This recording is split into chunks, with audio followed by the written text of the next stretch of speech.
सर्वांना नमस्कार. PMG educational चॅनलमध्ये सर्वांचे स्वागत आहे. आज आपण ह्या व्हिडिओमध्ये 27 सप्टेंबरचे दिनविशेष पाहणार आहोत. त्यातील महत्त्वाच्या घटना, जन्म आणि मृत्यू यांची माहिती पाहणार आहोत. तर 27 सप्टेंबर हा दिवस जागतिक पर्यटन दिन म्हणून साजरा केला जातो, जो पर्यटनाचे सामाजिक, सांस्कृतिक, राजकीय आणि आर्थिक महत्त्व अधोरेखित करतो. आता आपण 27 सप्टेंबरला घडलेल्या महत्त्वाच्या घटना पाहूया. 1777 लँकेस्टर शहर फक्त एक दिवसासाठी अमेरिकेची राजधानी बनले. 1821 मेक्सिकोला स्पेनपासून स्वातंत्र्य. 1825 द स्टॉकटन अँड डार्लिंग्टन रेल्वेने जगातील सर्वप्रथम प्रवासी रेल्वे वाहतूक सुरू केली. 1854 SS ऑर्किड बोट अटलांटिक महासागरात बुडून 300 लोक ठार झाले. 1905 आइन्स्टाईनने EMC2 हे समीकरण पहिल्यांदा मांडले. 1908 फोर्ड मॉडेल T गाडीचे उत्पादन सुरू झाले. 1925 डॉक्टर केशव हेडगेवार द्वारा राष्ट्रीय स्वयंसेवक संघ RSS ची स्थापना. 1940 जर्मन, इटली व जपानने होन्शू बेटावरील टायफूनमध्ये 5000 लोक ठार झाले. 1958 मिहिर सेन हे इंग्लिश खाडी पोहून जाणारे पहिला आशियाई क्रिकेट जलतरणपटू बनले. 1961 सिएरा लिओनचा संयुक्त राष्ट्रात प्रवेश. 1956 तालिबानने काबूल जिंकले. राष्ट्राध्यक्ष बुरहानुद्दीन रब्बानी पळाले तर नजीबुल्लाहला रस्त्यात फाशी देण्यात आली. 1980 जागतिक पर्यटन दिन. 2022 शिओ ॲबे जपानचे माजी पंतप्रधान यांच्यावर टोकियो येथे शासकीय इतमामात अंत्यसंस्कार करण्यात आले. 2014 माउंट ओटेंगचा उद्रेक जपानमध्ये झाला.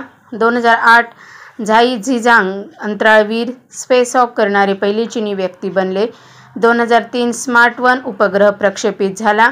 1975 स्पेन देशामध्ये फाशीच्या शिक्षेच्या शेवटच्या प्रयोगामुळे जगभरात निषेध व्यक्त करण्यात आला.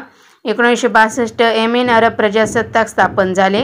1959 वेरा चक्रीवादळ, या वादळामुळे जपानमध्ये किमान 5000 लोकांचे निधन झाले. 1956 मिलबर्न GFT हे ध्वनीपेक्षा 3 पट वेगाने साध्य करणारे पहिले व्यक्ती बनले. 1949 झेन लिऑनसॉंग यांची रचना केलेला ध्वज चीनच्या पीपल्स रिपब्लिकचा ध्वज म्हणून निवडण्यात आला. 1940 दुसरे महायुद्ध. जर्मनी, जपान आणि इटली या देशांमध्ये त्रिपक्षीय करारावर स्वाक्षरी करण्यात आली. 1928 चीन देशाच्या प्रजासत्ताकाला अमेरिकेची मान्यता दिली. 1791 फ्रान्स देशात ज्यू नागरिकांना पूर्ण नागरिकत्व देण्यास मान्यता दिली. 1669 कॅन्डिया किल्ल्याचा वेढा. व्हेनेशियन लोकांनी कॅन्डियाचा किल्ला ऑटोमनच्या स्वाधीन केला. तब्बल 21 वर्षांनी हा वेढा संपला. आता आपण 27 सप्टेंबरला जन्म झालेल्या थोर व्यक्तींची माहिती पाहूया. 1601 फ्रान्सचा राजा लुई 13वा यांचा जन्म. 1722 अमेरिकन क्रांतिकारी सॅम्युअल ॲडम्स यांचा जन्म. 1907 भारतीय क्रांतिकारी भगतसिंग यांचा जन्म. 1907 संगीत समीक्षक वामनराव देशपांडे यांचा जन्म. 1933 चित्रपट निर्माते व दिग्दर्शक H. चोप्रा यांचा जन्म. 1953 भारतीय धर्मगुरू माता अमृतानंदमयी यांचा जन्म. 1962 न्यूझीलंडचा क्रिकेटपटू गेविन लार्सन यांचा जन्म. 1974 भारतीय क्रिकेट खेळाडू पंकज धर्माणी यांचा जन्म. 1981 भारतीय क्रिकेट खेळाडू लक्ष्मीपती बालाजी यांचा जन्म. 1981 न्यूझीलंडचा क्रिकेटपटू ब्रायडन मॅककलम यांचा जन्म. 1953 ग्रेट ब्रिटनमधील संसदेत निवडून येणाऱ्या पहिल्या कृष्णवर्णीय महिला डायन एबॉट यांचा जन्म. 1946 भारतीय दिग्दर्शक आणि निर्माते रवी चोप्रा यांचा जन्म. 1932 भारतीय दिग्दर्शक, पटकथा लेखक आणि निर्माते पद्मभूषण दादासाहेब फाळके पुरस्कार विजेते H. चोप्रा यांचा जन्म. आता आपण 27 सप्टेंबरला मृत्यू झालेल्या थोर व्यक्तींची माहिती पाहूया. 1833 समाजसुधारक व ब्राह्मो समाजाचे जनक राजाराम मोहन राय यांचे निधन. 1917 फ्रेंच चित्रकार एदगार देगास यांचे निधन. 1929 लेखक व पत्रकार श्री परांजपे यांचे निधन. 1972 भारतीय गणितज्ञ S. R. रंगनाथन यांचे निधन.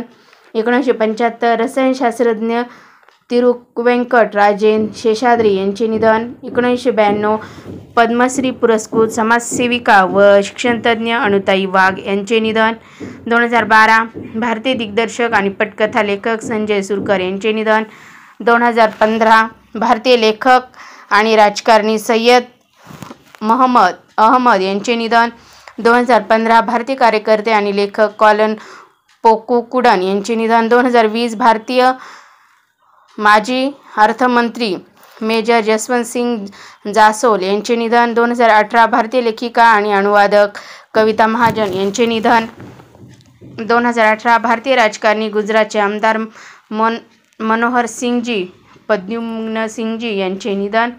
1993 अमेरिकन विमानचालक संपूर्णपणे उपकरणांच्या साहाय्याने विमानाचे उड्डाण, प्रवास व लँडिंग करणारे पहिले व्यक्ती जेम्स डुलिटिल यांचे निधन. तर अशा प्रकारे आज आपण ह्या व्हिडिओमध्ये 27 सप्टेंबरचे दिनविशेष पाहिले आहे. तुम्हाला व्हिडिओ जर आवडला असेल तर व्हिडिओ लाईक करा, शेअर करा, चॅनलला नवीन असाल सबस्क्राईब करायला विसरू नका. लवकरच भेटूया आपली नवीन व्हिडिओसह. तोपर्यंत थँक्यू.